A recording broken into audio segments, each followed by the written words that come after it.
Okay. My name is Nicholi Martinez. I'm non-denominational, and I'm 20 years old. Perfect. So, give me the backstory. Were you raised religious? Tell me a little bit about your background. Okay. My background basically is my whole family was raised Catholic, and some of them are heavy duty, the rosaries, and just heavy duty Catholics. Some of us, half my family were drunks. They didn't know what they wanted to do. They just wanted to go to the quinces and just go have fun and go to the clubs and everything. But I tried to do the Catholic thing growing up. They tried to take me, and I fell asleep half the time. I didn't understand anything they were saying. Didn't get anything out of it. And then I'd say I was pretty young. I was probably 8th grade, going into freshman year of high school is when one of my friends offered to take me to church, and I turned it down. I didn't want to go. I was just stuck in my ways, just fighting and just going through all kinds of drama. Honestly, if it wasn't for this church right now, I don't know where I'd end up, where I'd be right now.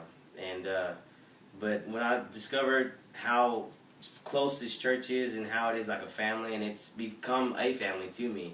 Like I said, Alexis is like my sister, and Hector he's not just like an uncle to me. He's like a father to me. I don't have a relationship with my real father. I don't care to. I don't want to.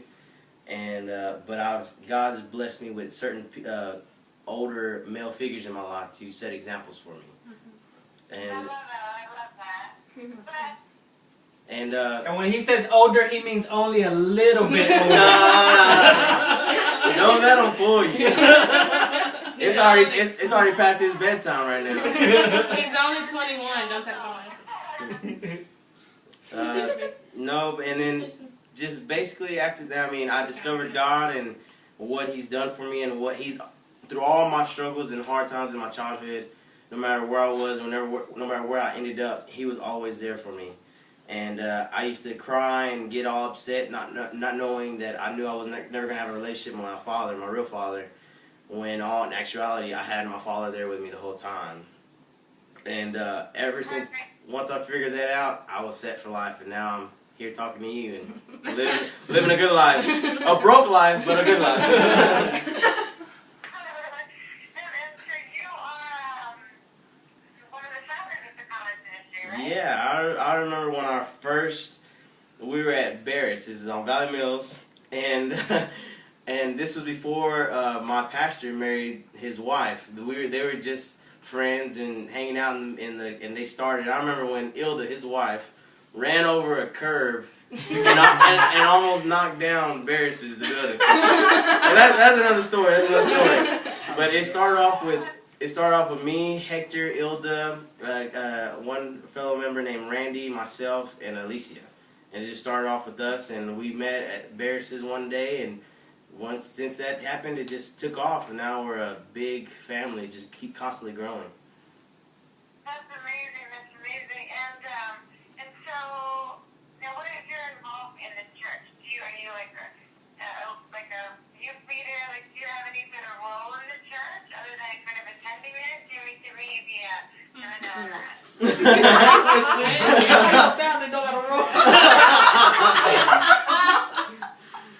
Well, my role in the church is that no, I started off just really shy, and then they pushed me, and when I was in the youth, they pushed me to do the service for the worship and sing, and I didn't want to do it, but they forced me to.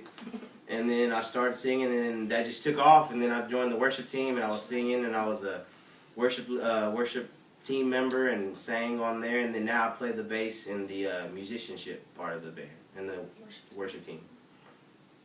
Perfect. And so tell me a little bit about, what we mentioned before as far as like, you guys are 20, early 20s or, young adults, and the temptations that you guys must have with, one being college, two being Texas, three all being, good-looking kids. Like, how do you guys handle those temptations? Like, is it tough about giving them? I mean, give me, That's so do you struggle with that? Let me know what's going on.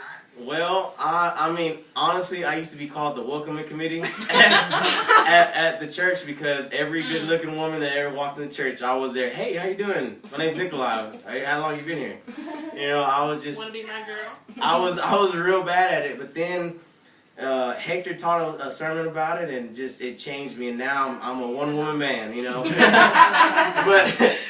And I honestly I have a real bad anger issue, and it's simmered down a whole lot. I mean, I've grown and matured, I honestly I still go out and party. You know, I'm only 20, and I drink, you know, and I smoke, but it's not marijuana, not marijuana, tobacco, and it's a struggle, you know, and you know, and sometimes it's hard because. Before, people didn't see my flaws, and they saw me as, you know, just a guy that sang at the church, and he was just, you know, holy, and he couldn't do no wrong, you know, because he's up on stage singing. But once, once this kind of started showing is that, yeah, he does have a temper problem. Yeah, I know he goes out and party, and it's just, but, you know, it used to be a whole lot worse, but now it's starting to simmer down a little bit again. But I still have my constant struggles. And Hector, challenge for me, you know, as you know, being their pastor, is that something that you and Nicholi talk a lot about? I mean, obviously you seem very open about it. I go crying. You know, I mean, you know, please understand, and I said this from the very beginning. I know the peer pressures and the temptations that they go through at that age, and so by no means do I try to discourage them or tell them that they are.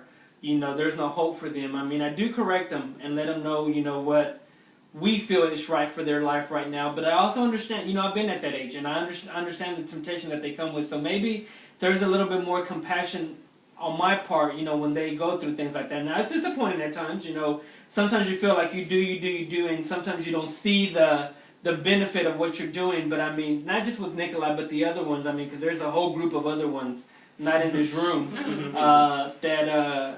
I mean, all in all, you have to take the bad with the good, and so it gets tiring at times, but overall, they know what the right thing to do is.